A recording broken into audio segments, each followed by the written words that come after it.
make me imperfect.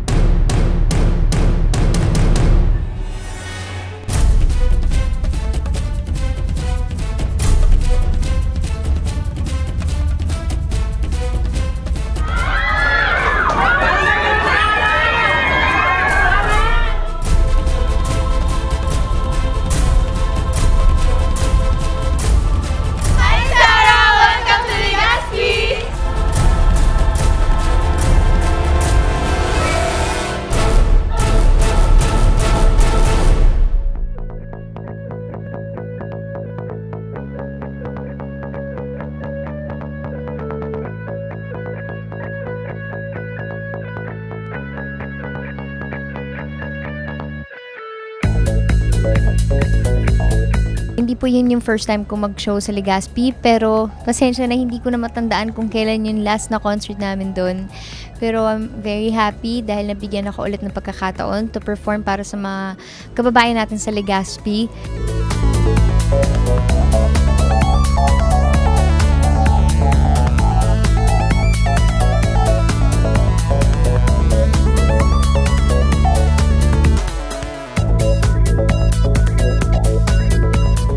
First day, wala po. Nag-promote lang ako ng show. Parang radio, lang siya, patch lang. Phone patch, yun. Phone patch lang.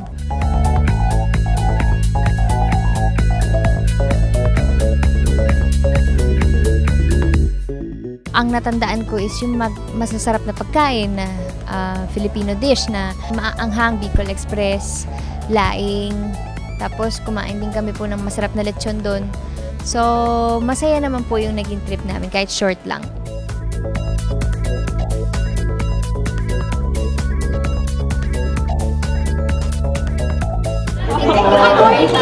Attorney! May kaso ako, attorney, alam na.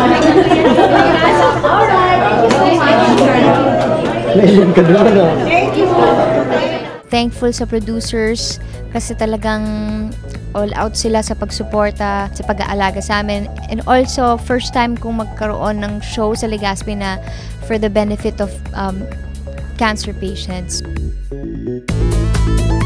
Sobrang lakas ng impact ng Sarah G dito. Ako nga, nagulat ako na ang daming may gustong manood ng Sarah G and marami nagkakagusto kay Sarah G. And bilang fan ni Sarah G, akala ko ako lang eh. So, ang dami rin palang talagang kahit na talagang nagmamahal kay Sarah G.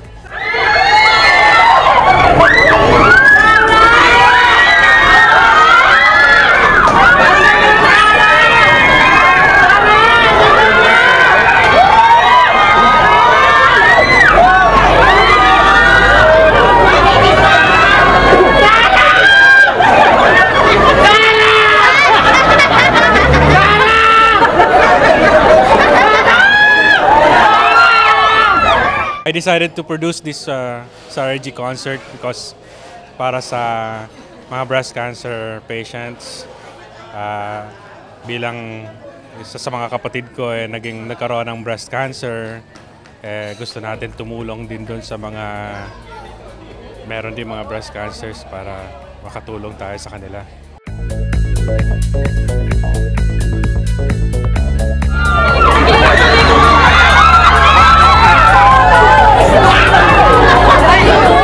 Our family thought of coming up with an event to somehow generate funds to help other breast cancer patients here in Albay, most especially the indigents. And we've chosen Sarah Geronimo to be our icon for this very good charity for breast cancer patients. Ladies and gentlemen, please welcome Sarah Geronimo!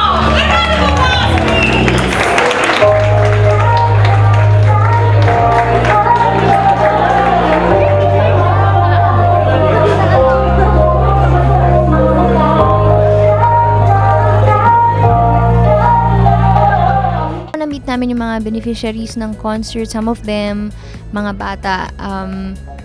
Ngayon, nakakatunaw lang ng puso kasi syempre mga bata pa sila pero nakita mo na ganun.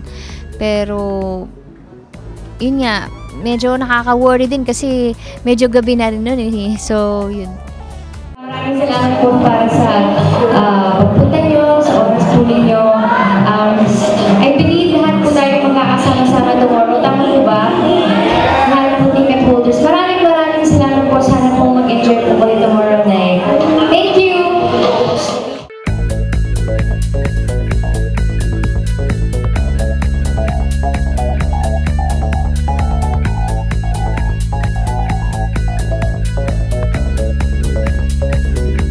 Sobrang saya ako naging turnout na ito.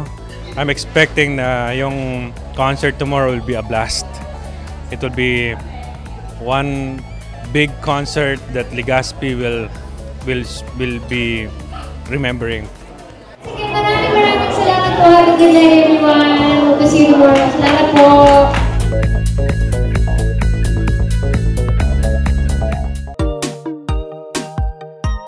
Dinayo ko pa all the way from Manila kasi gusto ko ulit marinig yung mga kanta niya from her latest album, The Great Unknown. Kasi from Kia Theater, hindi pa ako nakaka-get over sa lahat ng magagandang kanta niya sa album niya.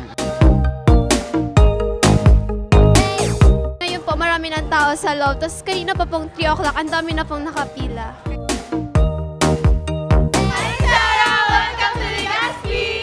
Almost 10 kami, lahat. Galing Manila, para lang panoodin ang The Great Unknown Unplugged ni Sarah Geronimo. 10 hours on our way going to Legazpi Albay.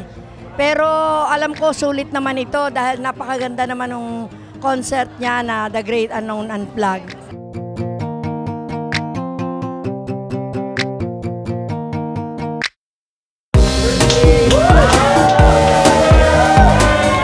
Working with the guys, si Derek Louie talaga, he's very welcoming, he's very open naman. Talagang at first medyo nahiya talaga ako kasi alam mo yun, may ganung feeling eh. But then ako nag-approach, hi sir. So grabe, even the whole band talagang very welcoming sila. And even of course the whole team, the staff and crew, nandun sila talaga to alalay. And ang sarap lang. Actually ang dami ko natutunan, ang dami kong experiences na nagagawa. So ayan.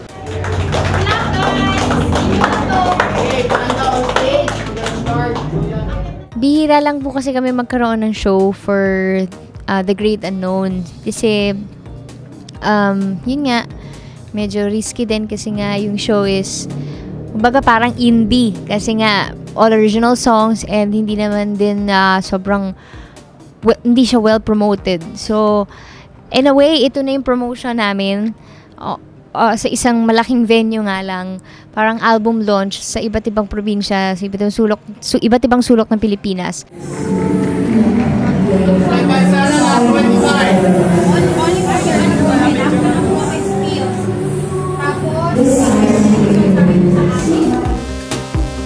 Excited, saka kahit medyo mainit sa loob kasi masyado na madaming tao, pero excited, sobra.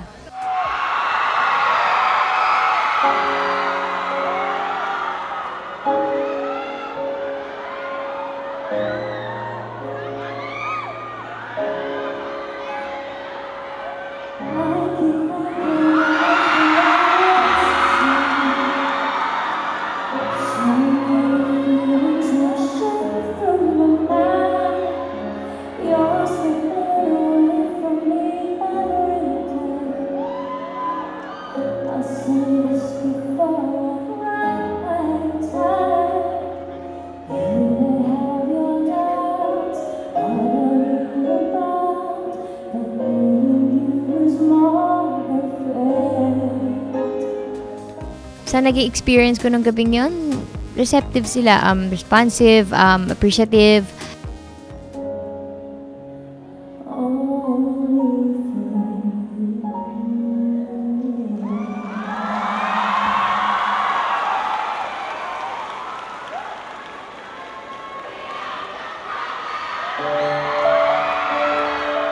I designed four sets.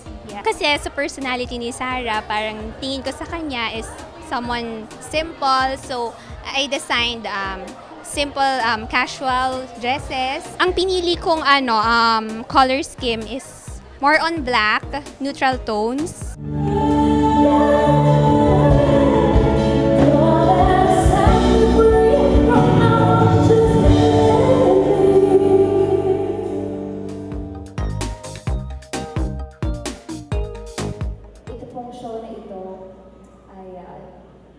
Is here to highlight yung mga bago ko pong awitin for my latest album. All original songs po ang gagawin ko ngayong gabi. I hope you don't mind. Kasi po talaga na pangarap ko po yan. Matagal na. Yung bang, lalo na pag nagtutura ko sa ibang bansa, pag sinabi ng Sarah Geronimo, mga awitin ng Sarah Geronimo ang pinaperform niya, hindi kanta ng Panyanga. So, maraming salamat po sa producer natin. Ang hirap kasi put into words kasi it's beyond words eh. Hindi ako may exaggerate but ano kasi, her music and the way she sings it, dama mo eh. Alam mo yun, napapakinggan lang natin yung mga songs na yan, of course, it's everywhere, pero pag pinakinggan mo siya ng live, that's when you know na it's her song and hindi lang siya yung nakikita natin, it's the story of the song, it's the feelings, real feelings talaga.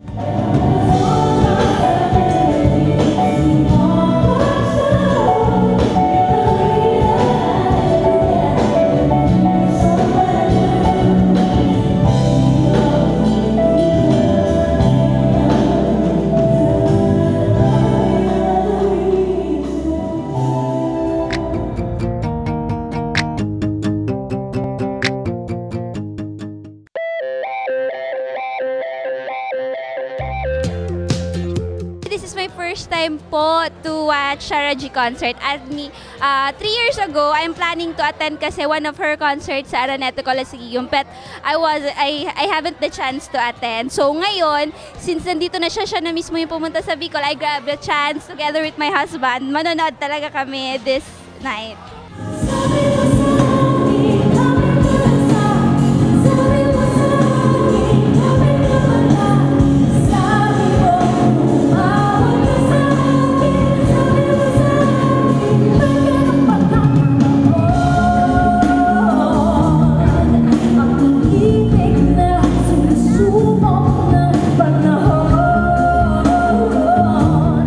Sobrang maraming mag-e-enjoy, lalo na yung mga first time manonood kasi ibang Sarah to from her previous shows na more on dancing together with singing. Ito talaga all Sarah, lahat original, lahat sa kanya mula sa puso niya. Kaya sobrang mag-e-enjoy yung mga manonood ngayon dito.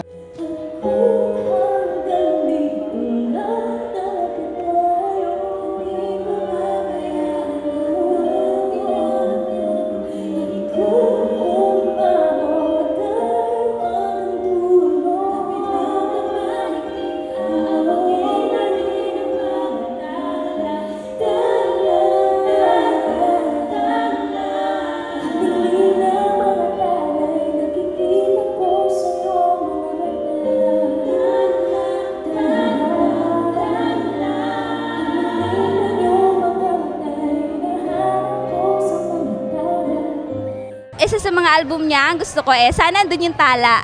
Yan. Isa din sa mga gusto ko yan.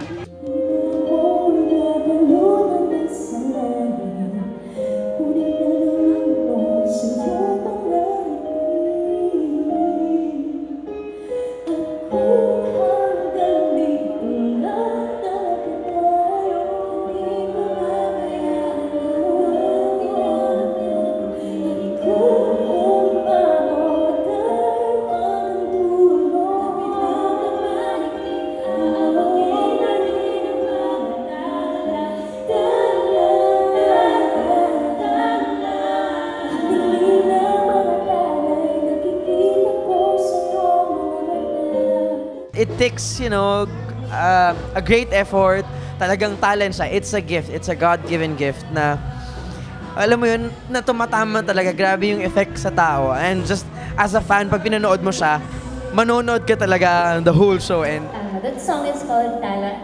Yun po yung career single from my album. Sana po nagustuhan niyo yung bagong arrangement ng song. Kasi, actually, yung pong song na yan, tinago lang yung sakit sa pagiging upbeat niya, ng musical arrangement niya. So, Sana po mas naramdaman ninyo yung mensahe ng Awiting Kalat. At kung hanggang dito lang talaga tayo, naman kulapin. I'm perfectly imperfect.